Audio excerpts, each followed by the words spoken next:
We are getting some breaking news from Niger. State TV is naming a new coup leader, and that is General Abdourahmane Tchiani. This follows days of uncertainty after President Mohamed Bazoum was detained by presidential guards on Wednesday. Let's bring in our correspondent Ahmed Idris. He's following all of these developments for us from Abuja in neighbouring Nigeria. What more are you hearing about this? Well, basically, Abdourahmane Tchiani is the head of the Presidential Guards, the group that took over power from Mohamed Bazoum on Wednesday and was still holding him. As far as we know, that's what is happening at the moment. But we understand that prior to this announcement by the military, it took them long to agree whether or not to appoint the chief of staff of the Nigerian army or Mr. Tchiani himself, which shows, it underlines one important thing. It underlines that there is still divisions within the Niger security forces about leading the country. Will we see the chief of staff resigning now, being Abdourahmane Tchiani being his junior? The culture and tradition is such that when a junior officer ascends the throne, it's expected that some of his seniors will certainly give way. And people will be watching this closely to see whether there will be some grievances within the military establishment in Niger, or it will pass on peacefully. But again, negotiations are also on, pressures are also on to ensure that Mohamed Bazoum returns to power.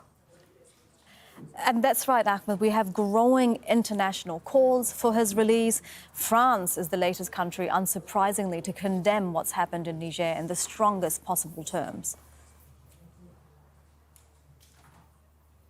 Exactly. President Emmanuel Macron calls it an illegitimate coup, an illegitimate change of government, and profoundly illegal. And he is saying that when regional and international organizations want to impose sanctions on the new rulers in Niger, France will support that move. There are also reports coming out of Niger saying that some international organizations are trying to shut down operations in that country because of the uncertainties there. Whether or not this will put pressure on the military to quickly return Bazoum to power or announce a transition program, the next few days will be very critical to see whether that happens or not. Absolutely, Ahmed. That latest report that you're mentioning of possibility of international organizations leaving is interesting because quite soon after this coup on Wednesday, we did hear from the military that the various countries, Western countries, which have a presence in Niger, that they would be allowed to remain, didn't we?